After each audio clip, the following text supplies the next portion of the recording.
Sa ngalan ng Ama, ng Anak, ng Espiritu Santo. Amen. Sumainyo ang Panginoon. At sumaiyo rin. Aminin natin ang ating mga kasalanan upang tayo maging marapat gumanap sa banal na pagdiriwang na ito. Inaamin ko sa makapangyarihang Diyos at sa inyong mga kapatid, kalubha ko nagkasala sa isip, salita, sa gawa, at sa aking pagkukulang. Kaya sinasamo ko sa mahal na Birheng Maria, sa lahat ng mga anghel at mga banal, at sa inyong mga kapatid na ako'y panalangin sa Panginoong ating Diyos. Kawaan tayo ng makapangyarihang Diyos, patawarin tayo sa ating mga kasalanan, at patnubayan tayo sa buhay na walang hanggan. Amen. Panginoon, kaawaan mo kami. Panginoon, kaawaan mo kami. Kristo, kaawaan mo kami. Kristo, kaawaan mo kami. Panginoon, kaawaan mo kami. Panginoon, kaawaan mo kami. Manalangin tayo. Ama naming makapangyarihan, ang iyong sambayanan nawa ay tuwangan ng ulirang pamumuhay at pagdalangin ni Santo Domingo. Maging tagapagtaguyod nawa sa aming katapatan sa iyo. Ang mamuhay bilang tagapangaral ng maasahang katotohanan mo sa pamamagitan ni Jesucristo kasama ng Espiritu Santo magpasawalang hanggan. Amen.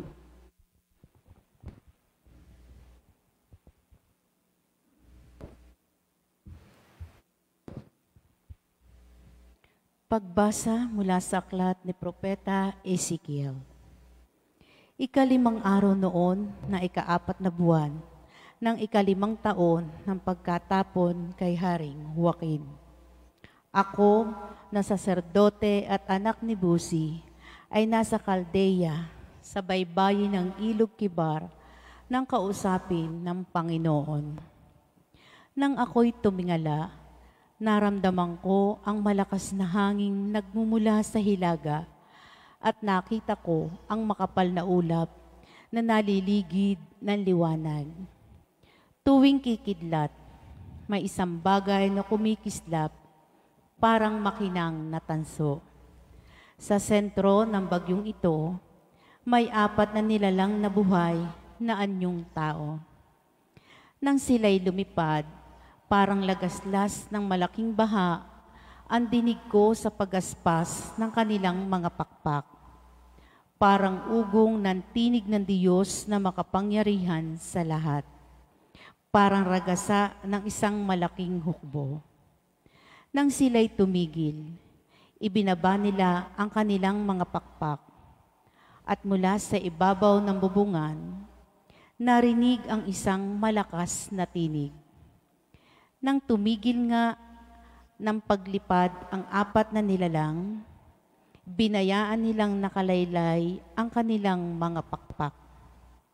Sa ibabaw ng bubungan, naroon ang tila tronong yari sa sapero at may nakaupong 6 tao. Mula sa baywang nitong pataas ay may nagniningning na tila makinis na tanso. Sa ibaba naman ay may nakapalibot na apoy na nakasisilaw na ang kulay ay parang bahaghari. Ganyan ang katulad ng kaningningan ng Panginoon. Ang salita ng Diyos. Salamat sa Diyos. Salmong tugunan.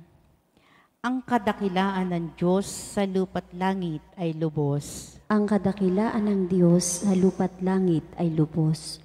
Purihin ang Diyos nitong kalangitan. Kayo sa itaas, siya'y papurihan. Ang lahat ng anghel magpurit magdiwang, kasama ang hukbo roong karamihan. Ang kadakilaan ng Diyos sa lupa't langit ay lubos. Pupurihin siya ng lahat ng tao, hari at prinsipe, lahat ng pangulo, babae't lalaki, mga kabataan, matatandang tao't kaliit-liitan. Ang kadakilaan ng Diyos sa lupa't langit ay lubos. Sa ngalan ng Poon, lahat ay magpuri. Ang kanyang pangalay pinakamaigi. Sa langit at lupay, walang kasimbuti. Ang kadakilaan ng Diyos sa lupa't langit ay lubos. Siyang nagpalakas sa sariling bansa, kaya pinupuri ng piniling madla. ang bayang Israel, mahal niyang lubha. Ang kadakilaan ng Diyos sa lupa't langit ay lubos.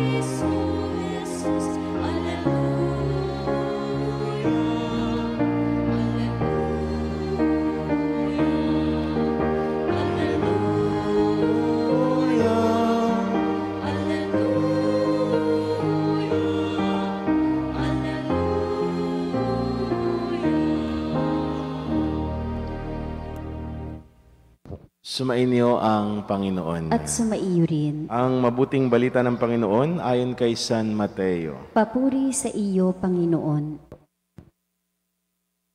Noong panahong iyon, nang nagkakatipon sa Galilea sina Jesus at ang mga alagad, sinabi niya sa kanila, ang anak ng tao ay ipagkakanulo at papatayin, ngunit muling mabubuhay sa ikatlong araw, at sila'y lubhang nagdalamhati. Pagdating nila sa Capernaum, lumapit kay Pedro ang maniningil ng buwis para sa templo. Tinanong siya, nagbabayad ba ng buwis para sa templo ang inyong guro? Opo, sagot ni Pedro. At nang dumating siya sa bahay, tinanong na siya agad ni Jesus, ano ba ang palagay mo, Simon? Kanino sumisingil ng bayad sa lisensya o buwis ang mga hari sa lupa? Sa mga mamamayan ba o sa mga dayuhan? Sa mga dayuhan po, tugon niya. Sinabi ni Jesus, kung gayon, hindi pinagbabayad ang mga mamamayan. Gayunman, para wala silang masabi sa atin, pumaroon ka sa lawa at ihagis mo ang kawil. Kunin mo ang unang isdang mahuhuli. Ibuka mo ang bibig at may makikita kang isang salaping pilak. Kunin mo ito at ibayad sa buwis nating dalawa. Ang mabuting balita ng Panginoon. Pinupuri ka namin, Panginoong Heso Kristo. Isang mapagpalang umaga po sa inyong lahat. At sa mga nakikisa sa atin sa ating Facebook Live, sa kanilang mga tahanan, sa ibang dako ng bansa na nakikisa din sa atin, at sa mga kapilya po na nasasakupan ng ating parokya, ay magandang umaga din po sa inyo. Sa atin pong mabuting balita, napakinig po natin kung paano panahayag ni Jesus ang pagkakaroon ng balance of life. Kung makikita ho natin, itinuro ni Jesus na kailangan balanse ang ating paglilingkod sa Diyos at sa bayan. Itinuro sa atin, sa ating mabuting balita ngayon, ang tamang pamumuhay ng isang tao bilang mamamayan ng lipunan at higit pa bilang mananampalataya ng Diyos. Sa panahon po ng mga Hudyo, bawat mamamayan po ay kinakailangan bayaran ang buwis ng templo. Maliban na nga lang sa mga relihiyosong pinuno ng mga Judaismo. Nang lapitan si Simon Pedro ng mga maniningil, tinanong nga nila siya kung nagbabayad ba ng buwis ang kaniyang guro. At tumagon naman ho si Pedro. At ang tugon niya ay opo. Ngunit ipinahiwatig ni Jesus na sa mga dayuhan lamang kailangan magbayad ng buwis. Subalit ano ho ang ipinakita ni Jesus? Ang ipinakita pa rin ni Jesus ay kung paano siya nakikipag-participate sa bayan. At ito ho ang tungkulin natin, bawat isa, bawat mga Pilipino, ang magkaroon tayo ng tungkulin sa ating lipunan at ang tungkulin sa ating simbahan. Hindi kinakailangan na mas mataas ang iyong paglilingkod sa isa kaysa sa isa. Kailangan balanse ang ating paglilingkod. Yan ho ang pinapaunawa sa atin ni Jesus, na kahit siya ay Diyos, alam niya na hindi niya na kailangan magbayad ng buwis, ipinakita pa rin ni Jesus ang mabuting gawain bilang isang mamamayan. At yan ho ang inaasahan din sa atin sa ating buhay. Sa ating paglilingkod sa simbahan, kailangan balanse ang ating paglilingkod. Hindi lamang sa isang organisasyon, hindi lamang sa kung ano ang nakaatas sa atin, kundi tayo ay makikialam, makikisangkot sa kung ano man ang programa ng ating inang simbahan. Dito ho natin ilalapat ang tungkulin natin bawat isa bilang mananampalataya ng Diyos. Hindi ho pwedeng sabihin mo, dito na lamang ako, ito na lamang ang gagawin ko.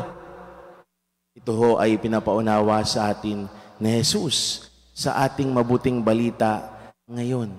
Kung paano niya ginampanan ang pagiging anak ng Diyos, ginampanan din ni Jesus ang pagiging miyembro ng isang lipunan. Sa atin hong buhay, paglilingkod sa simbahan, ito ho lagi ang pinapaunawa sa atin. Na tayo bilang mga kapwa lingkod, sana sama-sama tayong naglilingkod ng pantay-pantay. Sana sama-sama tayong naglilingkod na nakikita natin at nakatuon tayo sa aspeto o goal natin na si Jesus mismo ang ating pinaglilingkuran. Hindi tayo nakatuon sa kung anuman ang aspeto o anuman ang inaatas sa atin na tungkulin. Hindi lamang nakasentro doon ng paglilingkod natin sa inang simbahan.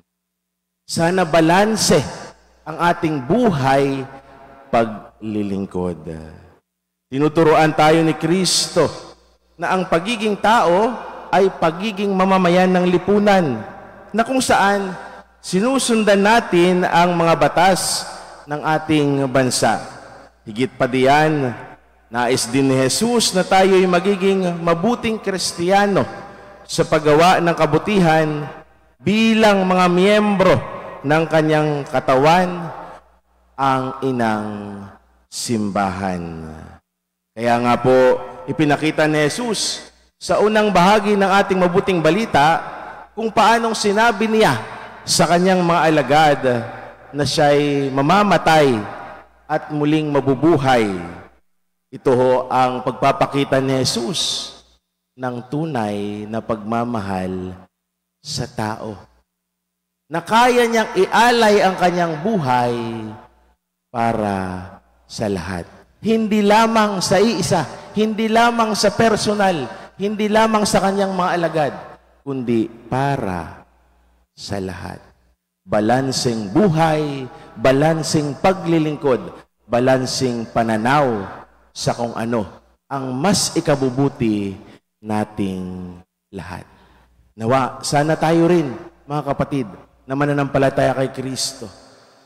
Lagi nating tingnan at lagi nating unawain kung paano ba natin maibabalanse ang ating buhay paglilingkod. Paglilingkod sa bayan, paglilingkod sa inang simbahan. At gayon din naman, sa ating buhay paglilingkod dito sa inang simbahan, sa ating loob mismo ng ating sinisimbahan. Paano ba natin maibabalanse ang ating buhay paglilingkod kay Kristo? Nawa sana sa araw-araw nating buhay, yun ang ating tingnan. Paano ko maibabalanse ang aking paggawa sa bayan at paano ko maibabalanse ang aking paglilingkod kay Kristo na siya mismo ang magliligtas sa akin sa bandang huli ng aking buhay. Muli, isang magandang umaga sa inyong lahat.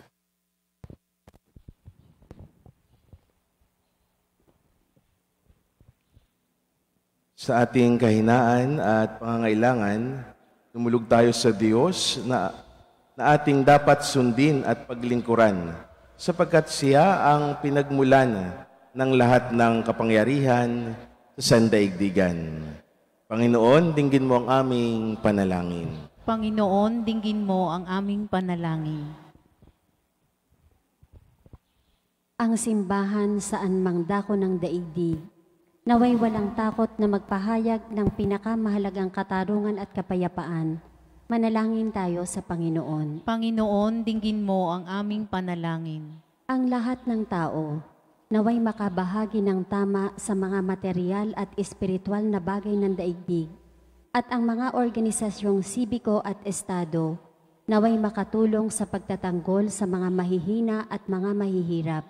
Manalangin tayo sa Panginoon. Panginoon, dinggin mo ang aming panalangin. Ang lahat ng mamamayan, naway magkaroon ng malakas na kamulatan sa sibikong tungkulin at maging aktibo sila na makilahok tungo sa pangkalahatang kabutihan. Manalangin tayo sa Panginoon. Panginoon, dinggin mo ang aming panalangin. Tayo naway maging mga daan ng pag-ibig at kalinga ni Kristo para sa mga may sakit at mga nagdurusa. Manalangin tayo sa Panginoon. Panginoon, dinggin mo ang aming panalangin. Ang mga yumao, naway magkaroon ng kasiyahan sa kaharian ng kapayapaan. Manalangin tayo sa Panginoon. Panginoon, dinggin mo ang aming panalangin. Ama ng awa, dapat na gamitin ang lahat ng talento sa lupa para sa pagsusulong ng paghahari ng iyong katarungan, kapayapaan, at pagkakapatiran ng iyong bayan. Sa pamamagitan ng aming pagbukas ng loob sa pagsuporta, naway maging instrumento kami ng pagtatag ng iyong kaharian dito sa lupa. Inihiling namin ito sa pamamagitan ni Kristo na aming Panginoon. Amen.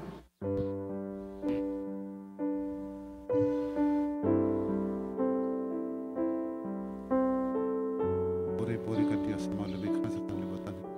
Sa alay, mula sa lupa't buwan ang paggawag tinapay nito para maging pagkain, nagbibigay buhay. Kapuri-puri ang poong may kapal, ngayon at kailanman.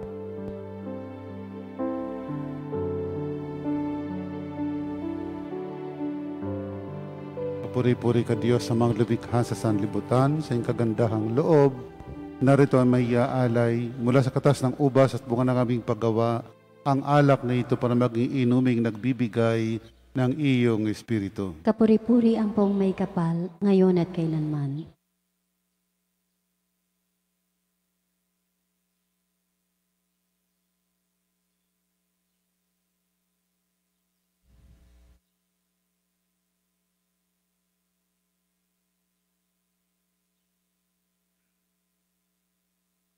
Manalangin kayo mga kapatid upang paghahain natin ay kalugdan ng Diyos, amang makapangyarihan. Tanggapin nawa ng Panginoon itong paghahain sa iyong mga kamay, sa kapurihan niya at karangalan, sa ating kapakinabangan at sa buong sambayanan niyang banal. Ama naming lumikha, ang mga nihahain naming panalangin ay tunghayan mo pakundangan sa pakiusap ni Santo Domingo. Sa katatagang dulot ng paghahaing ito, pagtibayin mo ang mga nagtatanggol sa pananampalataya, pakundangan sa pagtatangkilik ng kagandahang loob mo sa pamamagitan ni Kristo kasama ng Espiritu Santo magpasawalang hanggan. Amen. Sumainyo ang Panginoon. At sumaiyo rin. Itaas sa Diyos ang inyong puso at diwa. Itinaas na namin sa Panginoon. Pasalamatan natin ang Panginoong ating Diyos. Marapat na siya ay pasalamatan. Ama naming makapangyarihan, tunay ngang marapat ka aming pasalamatan sa pamamagitan ni Hesukristo naming Panginoon. Ngayong si Santo Domingo'y pinararangalan sa pamumuhay niyang totoong uliran at pagiging maasahan sa panunungkulan. Kaya't si Hesukristo na maasahan sa katapatan ay inihahayag sa pangasiwa sa sambayanan. Ang malasakit na maulirang tagapangasiwa noon ay nagpapatuloy magpahanggang ngayon sa mga panalangin kanilang iniuukol kaysa ng sambayanan mong dito'y nagtitipon. Kaya kaisa ng mga anghel ang sisiawit ang papuri sa iyo. Nang walang humpay sa kalangitan kami nagbubunyi sa iyong kadakilaan. Santo, Santo, Santo, Panginoong Diyos ng mga hukbo, napupuno ang langit at lupa ng kadakilaan mo. Hosana sa kaitaasan, pinagpala ang naparirito sa ngalan ng Panginoon. Hosana sa kaitaasan.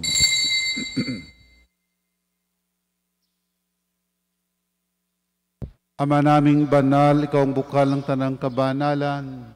Kaya't sa pamamagitan ng Espiritu gawin mong banal ang makaloob na ito upang para sa amin maging katawan at dugo ng aming Panginoong Hesukristo. Bago niya pinagtiis ang kusang loob na maging handog, hinawakan niyang tinapay, pinasalamatan kaniya, pinaghati-hati niya yon, iniabot sa kaniyang maalagad at sinabi, tanggapin niyo lahat ito at kanin. Ito ang aking katawan na ihahandog para sa inyo.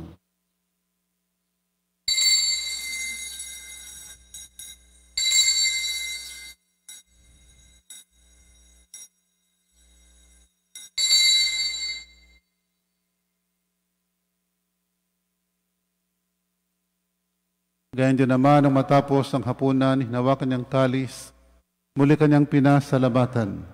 Niabot niyang kalis sa kanyang malagad at sinabi, tanggapin niyo lahat ito at inumin. Ito ang kalis ng aking dugo, ng bago at walang hanggang tipan. Ang aking dugo ni bubuhos para sa inyo at para sa lahat sa pagpapatawad ng mga kasalanan. Gawin niyo ito sa pag-alaala sa akin.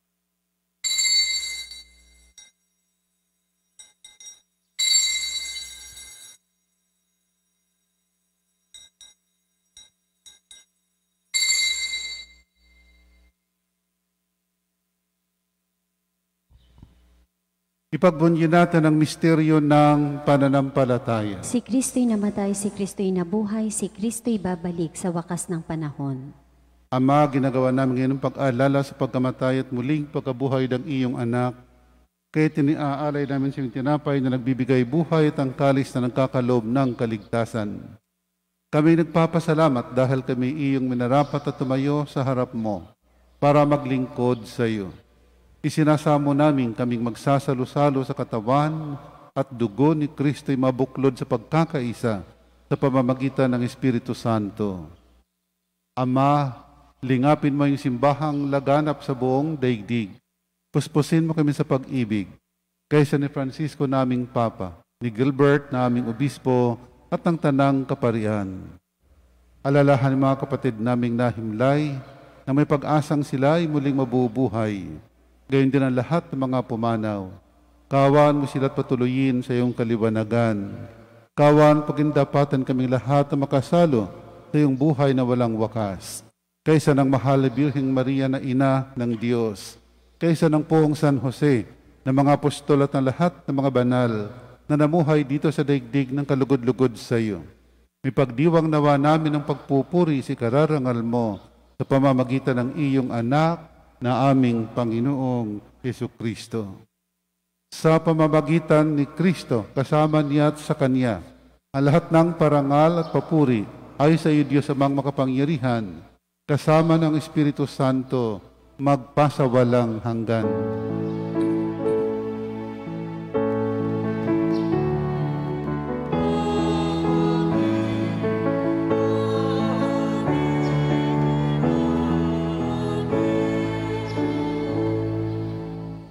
Sa tagubilin ng mga kagagaling na utos sa turo ni Jesus na Panginoon natin at Diyos, awitin natin ang Ama namin.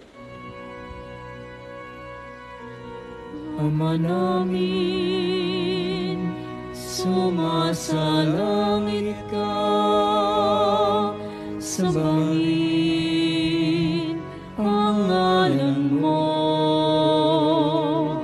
mapasa amin ang kaharian mo,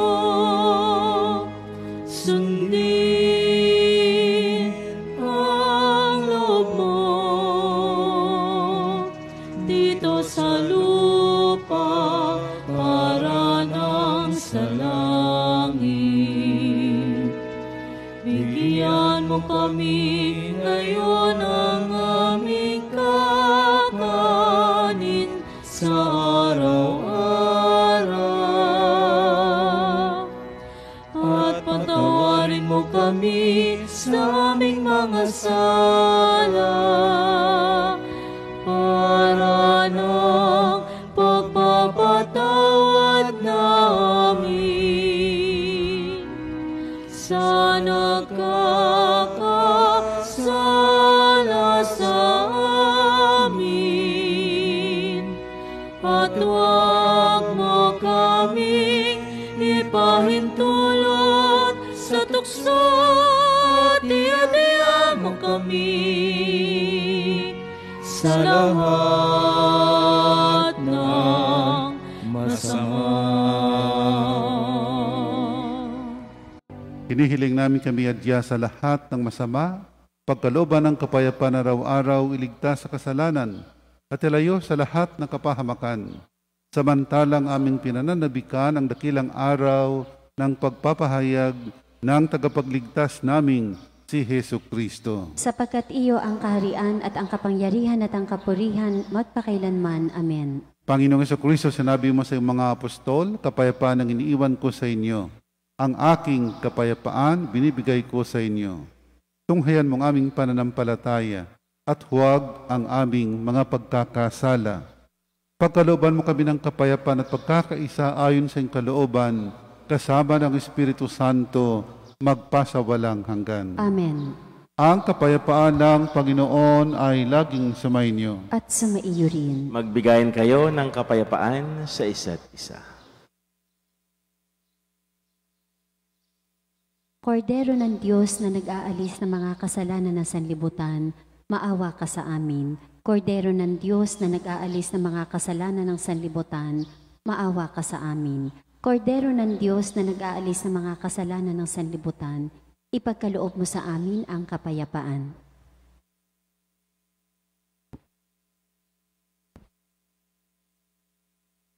Mga kapatid, narito si Kristo, ang kordero ng Diyos na nag-aalis ng mga kasalanan ng sanlibutan. Mapalad tayong nanyayahan sa kanyang piging. Panginoon, hindi ako karapat-dapat na magpatuloy sa iyo, ngunit sa isang salita mo lamang ay gagaling na ako.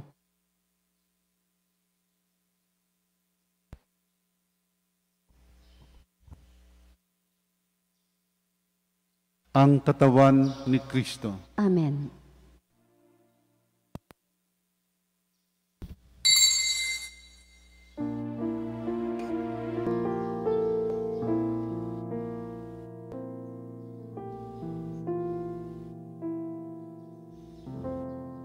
Manalangin tayo.